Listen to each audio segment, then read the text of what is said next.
नमस्कार, जय हिंद, वंदे मातरम। दोस्तों, स्वागत है आप सभी का हमारे यूट्यूब चैनल स्टडी पॉइंटर्स में। और यहाँ पर हम एक महत्वपूर्ण टॉपिक लेकर आ चुके हैं यूपी लेखपाल परीक्षा 2022 के लिए ग्राम समाज एवं विकास का। और यहाँ पर हम डिस्कस करेंगे प्रैक्टिस सेट नंबर दूसरा। और इससे पहले हम प्रैक्टिस सेट नंबर पहला आपको करवा चुके हैं, तो जिन्होंने वो वीडियो नहीं देखा है तो डिस्क्रिप्शन में उसका लिंक दे दिया जाएगा, वहाँ पर आप जाकर उसे देख सकते हैं। तो वीडियो को सबसे पहले कर दीजिएगा लाइक, और चैनल पर अगर आप पहली बार आए हैं तो सब्सक्राइब करें और बेल आइकॉन को प्रेस कर लें ताकि आने वाली वीडियो का नोटिफिकेशन आपको सबसे पहले मिल सके। तो चलिए शुरू करते हैं आज का इम्पॉर्टेंट लेक्चर और चलते हैं अपने पहले क्वेश्चन की तरफ। तो पहला क्वेश्चन आपके सामने दिया है कि गांव के स्थायित्व में कौन सा आधार मुख्य रहा है। तो यहाँ पर आपको बताना है कि गांव के स्थायित्व में कौन सा आधार मुख्य रूप से रहा है। सामंती समाज, जमींदारी प्रथा, कृषि व्यवसाय या फिर दास प्रथा। तो इसका राइट आंसर हो जाएगा कृषि व्यवसाय जो है ये गांव के स्थायित्व में मुख्य भूमिका निभाता है। तो कृषि व्यवसाय इसका राइट आंसर हो जाएगा। ऑप्शन नंबर सी हमारा यहाँ पर सही उत्तर हो जाएगा। चलते हैं अगले क्वेश्चन की तरफ। अगला क्वेश्चन है, ग्रामीण समाज में स्त्री की निम्न स्थिति का मुख्य कारण क्या है। तो बहुत ही सिंपल क्वेश्चन है। यहाँ पर 4 ऑप्शन दिए गए हैं, रूढ़िवादिता, परंपरात्मक समाज, अशिक्षा या फिर पर्दा प्रथा। तो इसका जो मुख्य कारण है वो है अशिक्षा, यानी कि शिक्षा का जो है अभाव रहा है और इसी वजह से स्त्री की यहाँ पर निम्न स्थिति पाई जाती है। तो ऑप्शन नंबर सी हमारा इसका सही उत्तर हो जाएगा। देखते हैं क्वेश्चन नंबर 3। तो यहाँ पूछा गया है कि किसान क्रेडिट कार्ड योजना का प्रारंभ कब किया गया था। तो यहाँ पर आपको बताना है कि किसान क्रेडिट कार्ड योजना का प्रारंभ कब किया गया था। तो ये किया गया था 1998 में, यानी कि ऑप्शन नंबर ए हमारा यहाँ पर सही उत्तर हो जाएगा। और इसकी जो शुरुआत की गई थी वो की गई थी तत्कालीन वित्त मंत्री थे उस समय यशवंत सिन्हा जी के द्वारा। किसके द्वारा? यशवंत सिन्हा जी उस समय तत्कालीन वित्त मंत्री थे और उन्हीं के द्वारा ये किसान क्रेडिट कार्ड योजना का प्रारंभ किया गया था। चलते हैं अगले क्वेश्चन की तरफ। अगला क्वेश्चन है, उत्तर प्रदेश कृषि अनुसंधान परिषद कहाँ स्थित है। तो बहुत ही इंपॉर्टेंट क्वेश्चन है ये। उत्तर प्रदेश कृषि अनुसंधान परिषद कहाँ पर है? कानपुर में, लखनऊ में, प्रयागराज में या फिर गाजियाबाद में। तो ये स्थित है आपका लखनऊ में। तो ऑप्शन नंबर बी हमारा इसका सही उत्तर हो जाएगा। उत्तर प्रदेश कृषि अनुसंधान परिषद कहाँ पर है? तो ये है लखनऊ में। चलते हैं नेक्स्ट क्वेश्चन की तरफ। अगला क्वेश्चन है कि जमाबंदी से क्या तात्पर्य है। ये यहाँ पर जमाबंदी लिखा है तो इसे आप सही कर लें। जमाबंदी जो है ये एक उर्दू शब्द होता है, तो सबसे पहले आप इसे समझ लें। जमाबंदी जो है ये एक आपका उर्दू शब्द है और इसका जो मतलब होता है वो दस्तावेज या रिकॉर्ड से है इसका मतलब, ठीक है। इसमें क्या होता है कि इसमें ज़मीन की लोकेशन, उसकी लंबाई चौड़ाई, मालिक का नाम और इन सब बातों का जिक्र होता है, तो उसे हम कहते हैं जमाबंदी, ठीक है। तो इसका जो यहाँ पर राइट आंसर हो जाएगा वो हो जाएगा पटवारी के नक्शे की कपड़े की कॉपी। ऑप्शन नंबर डी हमारा ये यहाँ पर राइट आंसर हो जाएगा। चलते हैं क्वेश्चन नंबर 6 की तरफ। यहाँ पूछा गया है कि निम्नलिखित में से कौन सी बेरोजगारी दूर करने की एक योजना है। तो बेरोजगारी दूर करने की कौन सी योजना है ये आपको यहाँ पर बताना है। महिला समृद्धि योजना, ट्राइसेम, गंगा कार योजना या फिर मिलियन कूप योजना। तो इसमें जो आपका सही उत्तर हो जाएगा वो हो जाएगा ट्राइसेम। ऑप्शन नंबर बी हमारा यहाँ पर राइट आंसर हो जाएगा। ट्राइसेम जो है ये बेरोजगारी दूर करने की एक प्रकार की योजना है। चलते हैं अगले क्वेश्चन की तरफ। अगला क्वेश्चन है, ग्रामीण विद्युतीकरण निगम कब स्थापित किया गया। तो यहाँ पर आपको बताना है कि ग्रामीण विद्युतीकरण निगम जो है ये कब स्थापित किया गया। 4 ऑप्शंस आपके सामने दिए गए हैं।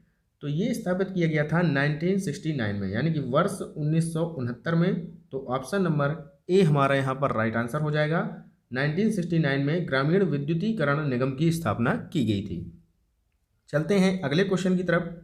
अगला क्वेश्चन है, लोहिया ग्रामीण आवास योजना के लाभार्थी निम्नलिखित में से कौन हैं। तो यहाँ पर आपको बताना है कि लोहिया ग्रामीण आवास योजना के जो लाभार्थी हैं वो कौन हैं। आवासहीन परिवार या फिर समाज के सभी लोग या फिर धनाढ़ परिवार या फिर उपर्युक्त सभी। तो इसका जो सही उत्तर हो जाएगा वो हो जाएगा आवासहीन जो परिवार के लोग हैं उनके लिए ये योजना है लोहिया ग्रामीण आवास योजना। तो ऑप्शन नंबर ए हमारा यहाँ पर सही उत्तर हो जाएगा। चलते हैं नेक्स्ट क्वेश्चन की तरफ। अगला क्वेश्चन है कि आम आदमी बीमा योजना के अंतर्गत कार्यदायी संस्था निम्नलिखित में से कौन सी है? तो यहाँ पर आपको बताना है कि आम आदमी बीमा योजना के अंतर्गत कार्यदायी संस्था निम्नलिखित में से कौन सी है? तो 4 संस्थाएं यहाँ पर आपको दी गई हैं, सही उत्तर का चयन आपको करना है। तो इसका जो सही उत्तर हो जाएगा वो हो जाएगा भारतीय बीमा योजना। ऑप्शन नंबर बी हमारा यहाँ पर सही उत्तर हो जाएगा। चलते हैं अगले क्वेश्चन की तरफ। अगला क्वेश्चन है, निम्नलिखित में से कौन सा भारत में सतत विकास लक्ष्यों के लिए एक नोडल संस्था है?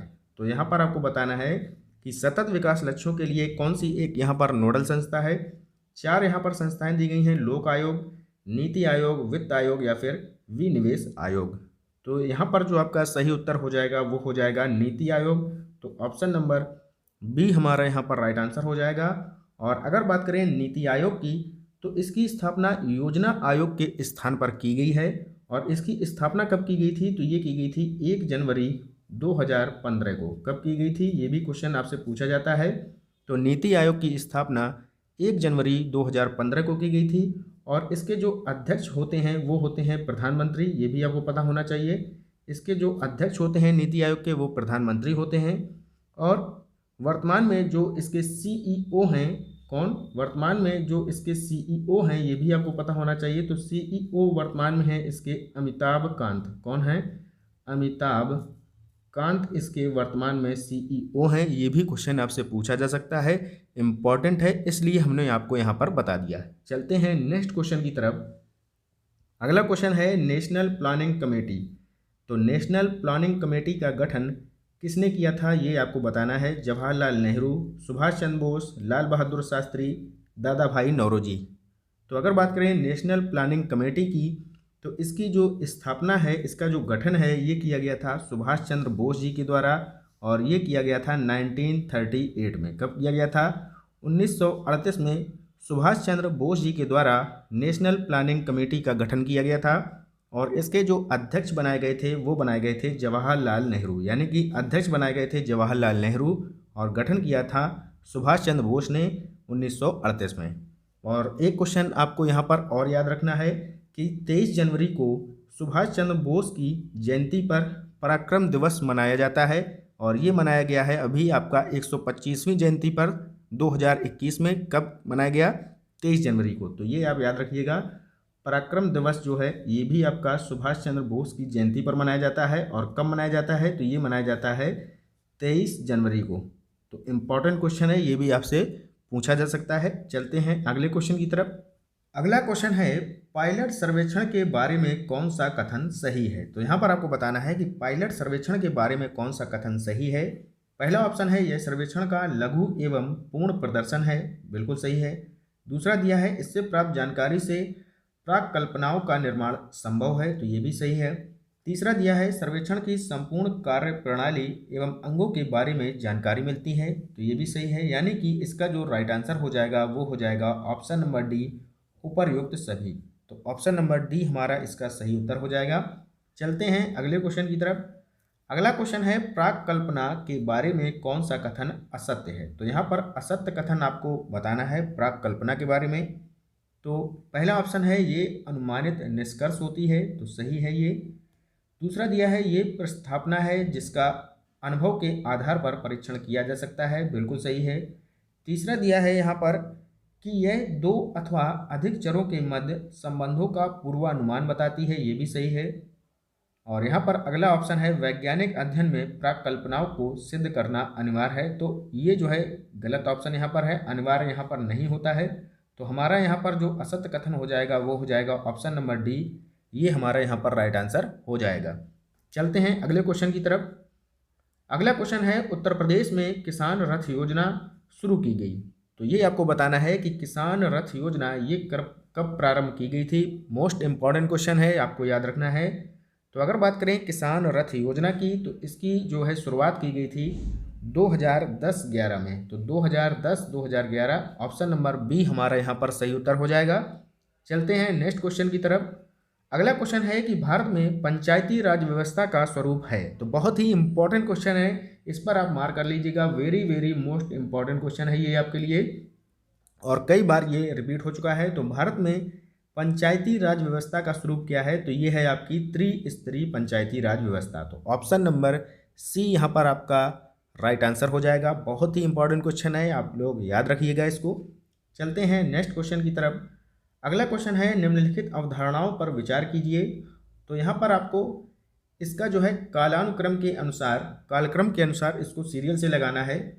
गरीबी की संस्कृति, नगरीयता जीवन शैली के रूप में, क्षेत्र सिद्धांत, फिर आता है लोक नगरीय निरंतरता और फिर है विश्व व्यापारीकरण। तो इसको हमें क्रम से यहाँ पर लगाना होगा। तो सबसे पहले आ जाएगा आपका क्षेत्र सिद्धांत, तो यानी कि तीसरा हमारा सबसे पहले आ जाएगा। फिर आएगा आपका नगरीयता जीवन शैली के रूप में, तो 3 और 2 इसके बाद आ जाएगा। ये किस ऑप्शन में है? तो यहाँ पर आप देख सकते हैं कि ऑप्शन नंबर सी हमारा यहाँ पर सही आंसर हो जाएगा। और इसके बाद आ जाएगा आपका चौथा ऑप्शन यानी कि लोक नगरीय निरंतरता, फिर आएगा गरीबी की संस्कृति और लास्ट में आपका सबसे रहेगा विश्व व्यापारीकरण। तो यहाँ पर हो जाएगा ऑप्शन नंबर सी 3, 2, 4, 1, 5, ये आपका इसका राइट आंसर हो जाएगा। चलते हैं क्वेश्चन नंबर 17 की तरफ। यहाँ पर पूछा गया है कि ग्रामीण व नगर समुदाय में एक वैज्ञानिक अंतर निम्न में से किस पर किया जा सकता है। तो यहाँ पर बताना है कि ग्रामीण और नगर समुदाय में जो है एक वैज्ञानिक अंतर निम्न में से किस पर किया जा सकता है। जनसंख्या घनत्व पर, क्षेत्रफल पर, लोगों के व्यवसाय के आधार पर या उपर्युक्त में से कोई नहीं। तो अगर बात करें इसके सही उत्तर की, तो इसका जो राइट आंसर हो जाएगा वो हो जाएगा लोगों के व्यवसाय पर। ऑप्शन नंबर सी हमारा यहाँ पर राइट आंसर हो जाएगा। लोगों के व्यवसाय के आधार पर यहाँ पर जो है इसमें अंतर स्पष्ट किया जा सकता है। तो ऑप्शन नंबर सी इसका सही उत्तर हो जाएगा। चलते हैं अगले क्वेश्चन की तरफ। अगला क्वेश्चन है ग्रामीण समाज की कौन सी विशेषता नहीं है। तो यहाँ पर आपको बताना है कि कौन सी विशेषता जो है नहीं है ग्रामीण समाज की। तो पहला ऑप्शन है खेतियर व्यवस्था, तो ये तो होती है। दूसरा है जाति व्यवस्था, ये भी सही है। जजमानीय व्यवस्था, ये भी सही है। लेकिन औपचारिक अवस्था ये नहीं होगा। तो औपचारिक व्यवस्था जो है ये एक प्रकार की विशेषता नहीं है ग्रामीण समाज की। तो ऑप्शन नंबर डी हमारा यहाँ पर राइट आंसर हो जाएगा। चलते हैं क्वेश्चन नंबर 19 की तरफ।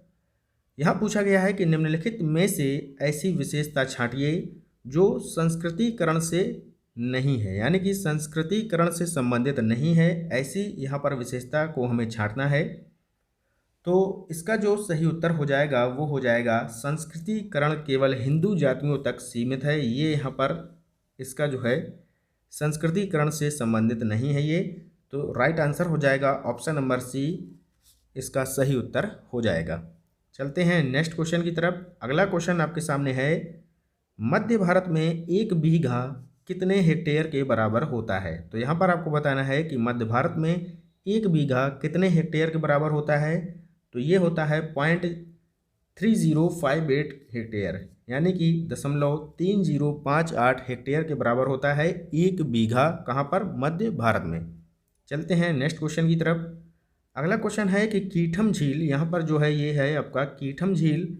तो कीठम झील निम्न में से कहाँ पर अवस्थित है। तो सभी को पता होगा जो कीठम झील है इसको हम सूर सरोवर झील भी कहते हैं, तो ये भी आपको पता होना चाहिए। और कीठम झील जो है ये है आपकी आगरा में। तो ऑप्शन नंबर बी हमारा यहाँ पर राइट आंसर हो जाएगा। चलते हैं क्वेश्चन नंबर 22 की तरफ।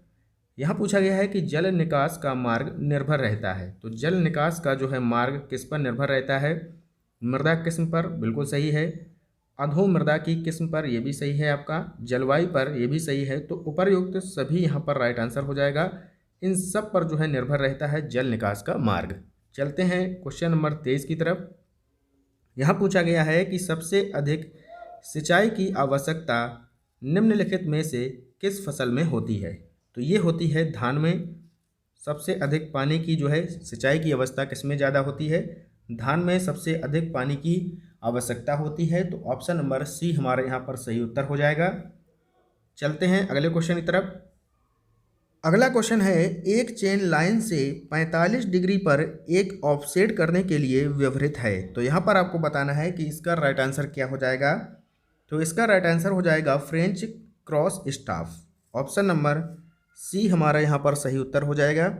चलते हैं आज के अंतिम क्वेश्चन की तरफ। आज का अंतिम क्वेश्चन है महात्मा गांधी राष्ट्रीय ग्रामीण रोजगार गारंटी अधिनियम को अधिनियमित किया गया था। तो कब अधिनियमित किया गया था ये आपको बताना है।